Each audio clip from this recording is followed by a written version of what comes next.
PDP की सदर महबूबा मुफ्ती ने आज जम्मू हाई कोर्ट में जो हाल ही में उन्होंने एक पिटीशन फाइल किया था उन तमाम कैदियों को लेकर जो इस वक्त हिंदुस्तान के तमाम कोनों में इस वक्त रखे गए हैं और ये कैदी जो हैं ये जम्मू कश्मीर से हैं और हमने देखा किस तरह से बार बार वो यही कह रही थी कि इन कैदियों पे नज़रसानी की जाए, कम से कम इनको जम्मू कश्मीर के जेलों में वापस लाया जाए। और आज उसी के चलते हुए जम्मू हाई कोर्ट में एक हियरिंग थी जिसमें महबूबा मुफ्ती खुद शामिल हुई थी।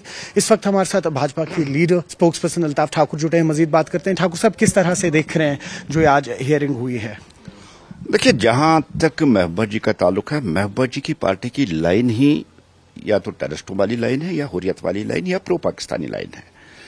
अब आज जिस तरह से महबूबा जी कोर्ट में खुद आज गई है, जो हेयरिंग आज थी, जिस तरह उन्होंने वहां एप्लीकेशन डाली थी कि जो जम्मू कश्मीर के जो टेररिस्ट है या stone pelters, hardcore stone pelters, वो बाहर के जेलों में बाकी स्टेटों में जिस तरह से बंद है, उनको कश्मीर वापस ले। सबसे पहला एक सवाल है कि उन कैदियों को जो या तो खूंखार टेररिस्ट रहे या हार्डकोर ये स्टोन पेल्टर रहे, कश्मीर लाना उनके लिए, कश्मीर के अमन के लिए बहुत बड़ा खतरा है। और ये खतरा गवर्नमेंट किसी भी सूरत में इसको ये यहां लाने की, उन खतरा लेने का जिम्मा नहीं लेगी। ये सबसे पहला क्वेश्चन। और दूसरा क्वेश्चन है, महबूबा जी खुद जानती है ऐसा पॉसिबल नहीं है, मुमकिन नहीं है। इसलिए जो आज बडगाम का इलेक्शन चल रहा है, बडगाम के इलेक्शन में लोगों को धोखा देने के लिए ये एक पब्लिसिटी स्टंट है महबूबा जी का, क्योंकि पता है उनको कि उनकी हालत तो बहुत पतली है, तो उस हालत को ठीक ठाक करने के लिए एक वो संपैथी गेन करना चाहती है बडगाम कॉन्स्टिट्यूंसी। देखिए, मैं गवर्नमेंट ऑफ इंडिया से कहती हूं कि कैदी को वापस लाओ, उन्होंने लाया नहीं, अब मैं कोर्ट चली गई है।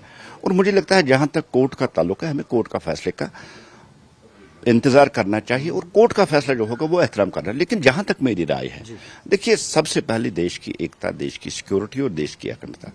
बड़ी मेहनत के बाद जम्मू कश्मीर और खासकर कश्मीर में अमन आया है 2019 के बाद, और गवर्नमेंट ऑफ इंडिया को ऐसा कोई खतरा नहीं उठाना चाहिए कि इन जैसे खूंखार आतंकवादी या जो स्टोन पेल्टर्स है उनको कश्मीर लाके फिर कश्मीर के अमन में आग लगाना चाहिए।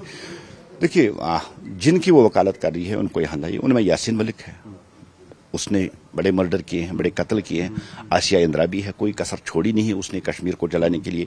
नईम खान है, शबीर शाह है, ऐसे मसरत आलम है, ये आप पख्तू है, ये ऐसे खूंखार आतंकवादी है जिन्होंने दहाइयों तक कश्मीर के बच्चों को यहां मरवाया, कश्मीर की अमन को आग लगाया, कश्मीर की प्रॉपर्टी और गवर्नमेंट ऑफ इंडिया के साथ यहां उन्होंने जंग छेड़ के रखी थी। और पाकिस्तान की जो पॉलिसी है, पाकिस्तान की जो आइडियोलॉजी है, वो यहां और दहशतगर्द पैदा करने वाले यही लोग हैं, यही इन फैक्ट्रियों के हेड थे जो दहशतगर्द यहां बनाते थे। गवर्नमेंट ऑफ इंडिया ऐसा कोई फैसला नहीं करेगी जिससे कश्मीर में हालात फिर बिगड़ेंगे। और इन जैसे खूंखार दहशतगर्दों को कश्मीर लाना, ये कश्मीर के अमन के लिए खतरा है। और दूसरा जो मैंने कहा है, महज पब्लिसिटी स्टंट है। महबूबा जी जानती है ऐसा पॉसिबल है नहीं, इसलिए अब लोगों को कंफ्यूज करने के लिए उन्होंने आज हाईकोर्ट जाके ये पब्लिक स्टंट किया है ताकि बडगाम से कुछ संपत्ति गेन हो और उसकी जो हालत बुरी है उसमें थोड़ा सुधार आए। और वही हमने देखा, जम्मू कश्मीर नेशनल कॉन्फ्रेंस के सदर फारूक अब्दुल्ला, उन्होंने भी एक बयान दिया है, कहा कि 4 साल से यहाँ पर फाइल्स जो है वो पाइल अप हो रही है, लेकिन एलजी उन पे दस्तखत नहीं कर रहे हैं और जिससे अड़चने आ रही हैं। देखिए, नेशनल कॉन्फ्रेंस झूठ पे झूठ बोल रहा है, उनकी गवर्नमेंट ही झूठ पे झूठ बोल रही है। अभी 1 साल इनकी गवर्नमेंट को हो तो 4 साल की फाइलें पेंडिंग कहाँ है, फारूक साहब इस सवाल का जवाब दे दी। और जहां तक फाइलों का ताल्लुक है, हमारे एलओपी साहब ने भी ये क्लियर कर दिया है कि कितनी फाइलें क्लियर हुई है। मैं एक सवाल उमर साहब से पूछना चाहता हूं, आप तो दरबार मुंह का सारा क्रेडिट आप अपने सर ले रहे हैं कि मैंने दरबार मुंह करवा दिया, जम्मू की डिमांड थी और थी जम्मू की डिमांड, लेकिन साथ ही आप कहते हैं कि गवर्नर साहब ने इसको क्लियर कर दिया, एलजी साहब ने क्लियर कर दिया। तो मुझे बताइए, एलजी साहब कहां रखना डाल रहे हैं आपके काम में? आपको लोगों को बिजली देनी है, गवर्नर साहब ना कहेंगे, पावर देना है, पानी देना है, वो कभी उन्होंने ना नहीं किया। बेसिकली जो फेलियर है, जिस तरह से एनसी की इमेज डाउनफॉल जो इनका हो रहा, उन डाउनफॉल को डैमेज कंट्रोल करने के लिए अब हमारे बुजुर्ग रहनुमा डॉक्टर फारूक साहब को इन्होंने मैदान में लाया। जहां तक एलजी इंतजामिया का ताल्लुक है, देखिए, आज उनके एमएलएज भी कह रहे हैं कि एलजी इंतजामिया में काम होती थी और कम से कम लोगों की सुनी जाती थी। ये नेशनल कॉन्फ्रेंस के लिए झटका है। इन्हीं झटकों और जो अंदर नेशनल कॉन्फ्रेंस के अंदर जो पक रहा है, उस डैमेज को कंट्रोल करने के लिए अब फारूक साहब को भी इन्होंने ग्राउंड में लाया है, लेकिन जहां तक ताल्लुक है एलजी इंतजामिया का, वो किसी काम में अड़चन नहीं चाह रही। ये एलजी साहब ने पिछले 6 सालों में यहाँ बहुत सी प्रोजेक्ट्स यहाँ बनाए, जम्मू कश्मीर को दिए हैं। और नेशनल कॉन्फ्रेंस का हमेशा यही रहा कि एक तो वो मनोहर कहानियां बनाते और दूसरा झूठ पे झूठ और विश्वासघात की पॉलिसी।